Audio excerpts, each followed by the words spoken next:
Magandang gabi ng Martes mga kaibigan, update po tayo sa lagay ng ating panahon ngayong July 16, 2024. Pero bago tayo magpatuloy, pa-like and subscribe po muna and pahit po ng notification bell. Maraming salamat po. So mga kaibigan, kaninang hapon po ay muling namataan eto nga pong low pressure area na may estimated pong layo na 255 kilometers east of Surigao City. Surigao del Norte po mga kaibigan, southwest monsoon naman or hanging habagat ang nakakaapekto sa western section po ng Southern Luzon at ng Mindanao. So kung makikita nyo mga kaibigan, etong active low pressure area po na ito ay nasa 30 to 35 kilometers per hour. Ang lakas niya, malapit pa rin po sa sentro at may posibilidad po na ito ay maging isang ganap na bagyo. Kapag ito po ay naging bagyo, ito po ay tatawaging bagyong Butchoy mga kaibigan or yung pangalawang bagyong papasok sa ating bansang Pilipinas.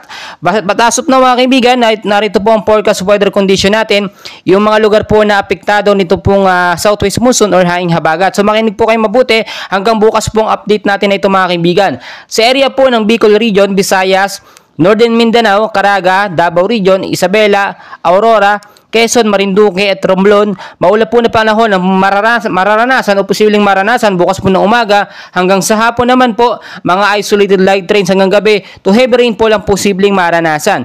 So maging handa po tayo sa posibleng pagbabaha sa mga babang lugar at sa mga landslide prone area, mag-ingat din po kayo. Samantalang dito naman po sa Zamboanga Peninsula, BARMM, Sacsargen at Calayan Island mga kaibigan, bukas po ng hapon hanggang sa gabi ay maulap po na panahon ng mararanasan. Asahan naman bandang gabi, mga isolated light rains, mahinang pag-ulan hanggang sa posibleng lumakas ang posibleng maranasan po mga kaibigan. Dulot naman po yan nito nga pong southwest monsoon. Sa area po ng Metro Manila, kasama na po ang Bataan at the rest po ng Calabarzon, kasama na ilang bahagi ng Mimaropa, maulap din po na kalangitan ang posibleng maranasan dyan sa umaga naman.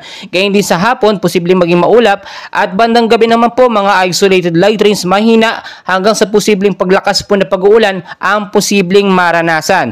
At dahil nga po mga kaibigan, pumasok na nga po ang tag-ulan, rainy season na po ngayon, ang ilang bahagi naman ng ating bansa na aking hindi nabanggit ay apektado naman po ng mga localized thunderstorm na nagbibigay ng pag-ulan, madalas siya tuwing hapon po at sa gabi. Mga kaibigan, lagi po tayong maging I'm ready sa banta po ng panahon at dahil nga po tag-ulan na, expect po natin and ayon na rin sa pag-asa, 1 hanggang 2 bagyo ang posibleng pumasok ngayong buwan ng Hulyo mga kaibigan. So maging handa po tayo. Kung kayo po ilalabas ng hapon or gabi, ugaliin po magdala ng payong jacket kapote, panlaban po yan sa biglaang pag-ulan. So mga kaibigan, always know the weather before you go para safe at handa po tayo lagi sa anumang banta ng panahon.